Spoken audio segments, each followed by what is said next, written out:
University మంచి భవిష్యత్తు కోసం తెలుగు విద్యార్థులు ఇష్టపడే యూనివర్సిటీ. కాల్ 9059052378 9059052379.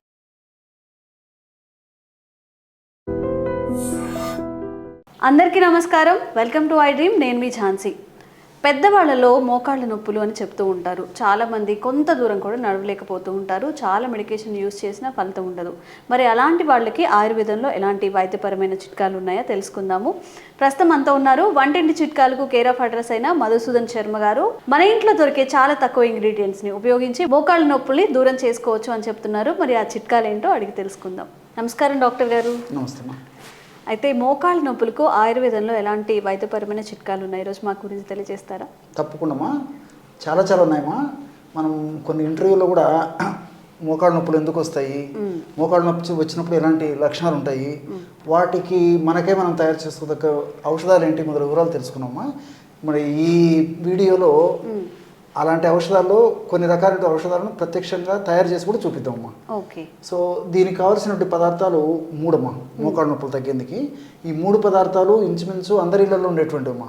వాటి మీద అవగాహన లేక, వాటి మీద సరైనటువంటి అభిప్రాయం లేక, వాటిని సద్వినియోగం చేసుకోలేకపోవడం చేతనే మరి ఆధునిక కృత్రిమ రసాయన ఔషధాలు వైద్యుల సలహా లేకుండా విచ్చలవిడిగా విపరీతంగా వాడి ఉన్నటువంటి సమస్య తాత్కాలికంగా వాళ్ళకు రిలీఫ్ ఇచ్చినప్పటికీ అనేక రకాలైనటువంటి ఇతర ఇబ్బందులు కూడా గురయ్యేటువంటి పరిస్థితి ఏర్పడుతుందమ్మా.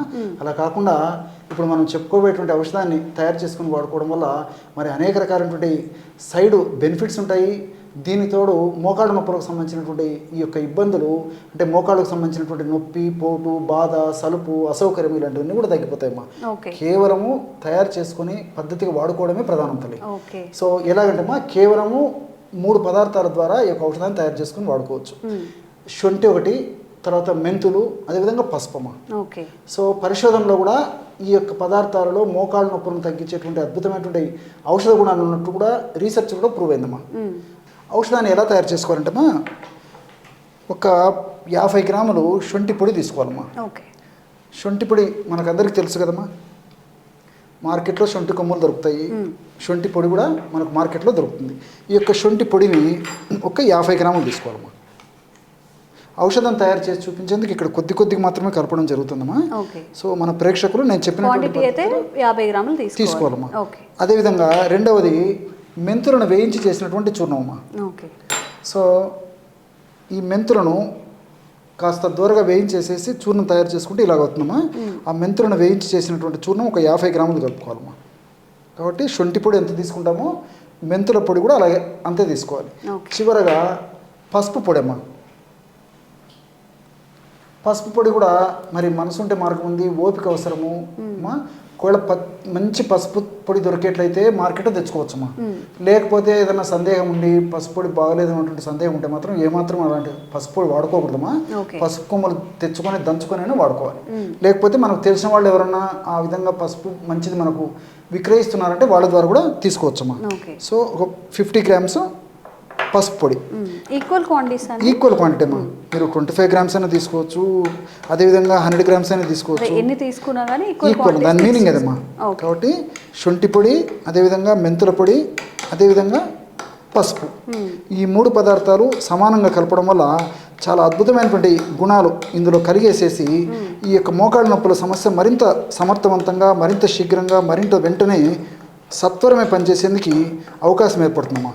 యాక్చువల్గా శొంఠిలో మోకాళ్ళ నొప్పులు తగ్గించేటువంటి గుణం ఉంది, మెంతుల్లో మోకాళ్ళ నొప్పులు తగ్గించేటువంటి గుణం ఉంది, పసుపులో మోకాళ్ళ నొప్పులు తగ్గించేటువంటి గుణం ఉంది. మరి 3 పదార్థాలు కలిపి మనం ఔషధంగా ఈ పద్ధతిలో తయారు చేసుకుని వాడుకోవడం వల్ల ఫలితాలు మరీ ఫాస్ట్గా ఉంటాయమ్మా. కేవలం ఈ 3 పదార్థాలతోనే ఇలాంటి బ్రహ్మాండమైనటువంటి ఔషధం తయారు చేసుకొని వాడుకోవాలమ్మా. మరి ఎలా వాడుకోవాలంటేమా, రోజు ఉదయం ఆహారం తర్వాత ఒక 10-15 నిమిషాల తర్వాత, రాత్రి ఆహారం తర్వాత ఒక 10-15 నిమిషాల తర్వాత ఒక 100 ml లేదా ఒక 50 to 100 ml అమ్మా నీళ్ళు ఈ విధంగా తీసుకోవాలమ్మా. 50 to 100 ml నీళ్ళు ఈ విధంగా తీసుకొని అందులో మనం తయారు చేసి పెట్టుకున్నటువంటి పౌడర్ ఏదైతే ఉందో అది కేవలము 2.5 గ్రామ్స్ అమ్మా. అంటే టీ స్పూన్స్ ఐడియా ఉన్నాయి కదమ్మా, ఇది పెద్ద స్పూను, టీ స్పూన్తో అయితే సగం సరిపోతుంది అనమాట. కాబట్టి నేను చెప్పినటువంటి పద్ధతిలో కేవలము 2.5 గ్రామ్స్ ఉదయము, 2.5 గ్రామ్స్ రాత్రి ఆహారం తర్వాత ఒక 10 నిమిషాలు లేదా 15 నిమిషాలు ఆగిన తర్వాత తీసుకోవాలన్నమాట. ఈ విధంగా రోజు 5 గ్రాముల చొప్పున ఈ యొక్క ఔషధాన్ని వాడుకోవడం వల్ల కరెక్ట్ 1 మంత్కు సరిపోతుందమ్మా. టోటల్ 150 గ్రామ్స్ అవుతుంది కదమ్మా. ఈ పద్ధతిలో తయారు చేసుకోవడం వల్ల ఒక్కొక్క పదార్థాన్ని మనం 50 గ్రామ్స్ కలిపాం కాబట్టి 150 గ్రామ్స్ ఔషధం రెడీ అయిపోయింది. ఈ 150 గ్రామ్స్ ఔషధము మనకి 1 నెలకు సరిపోతుంది అనమాట. రోజు ఉదయం 2.5 గ్రామ్స్, రాత్రి 2.5 గ్రామ్స్ ఆహారం తర్వాత. ఈ యొక్క ఔషధం అయిపోయిన తర్వాత మళ్ళీ ఈ చూర్ణాన్ని మళ్ళీ ఫ్రెష్గా తయారు చేసుకొని మళ్ళీ వాడుకుంటున్నాను. దీర్ఘకాలం పాటు వాడినప్పటికీ ఎలాంటి ఇబ్బంది ఉండదు. అన్నీ మనకు సైడ్ బెనిఫిట్సే ఉంటాయమ్మా. చూడండమ్మా, అవసరం అనుకోండి తేనె తగినటువంటి వాళ్ళు ఎవరైనా నుండి ఇబ్బంది లేకపోతే ఇందులో కాస్త తేనె కూడా కలుపుకోవచ్చు అమ్మా. చూడండి మా బ్రహ్మాండమైనటువంటి మోకాళ్ళ నొప్పులు తగ్గించేటువంటి బ్రహ్మాండమైనటువంటి పానీయం రెడీ అయిపోయిందమ్మా. ఓకే, జనరల్గా మన ఇంట్లో యూస్ చేసేది పసుపు, డైలీ కర్రీస్లో యూస్ చేస్తాం కాబట్టి పసుపు ఉంటుంది, మెంతులు అలాగే సొంటిని కూడా ఈ మధ్యకాలంలో మనం యాడ్ చేసుకుంటున్నాం కాబట్టి ఈజీగా దొరికే ఇంగ్రీడియంట్స్ అనమాట.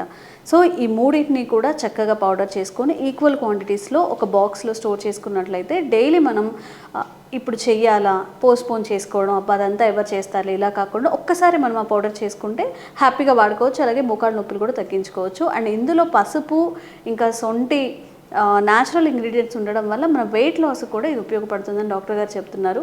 మీరు కూడా ట్రై చేయండి ఖచ్చితంగా. అన్నీ మనం ఇంట్లో యూస్ చేసే ఇంగ్రీడియంట్స్ అండ్ తినే ఇంగ్రీడియంట్స్ కాబట్టి దీనివల్ల ఎలాంటి సైడ్ ఎఫెక్ట్స్ కూడా రావని అయితే డాక్టర్ గారు చెప్తున్నారు. ఇంకెలాంటి ఆరోగ్య సమస్యలు మీరు ఫేస్ చేస్తున్నారు, మీరు ఎదుర్కొంటున్న ఆ సమస్యలకు ఎలాంటి ఆయుర్వేద చిట్కాలు మీరు కోరుకుంటున్నారు కామెంట్స్ రూపంలో తెలియజేయండి. తప్పకుండా వీడియో చేసే ప్రయత్నం అయితే చేస్తాం.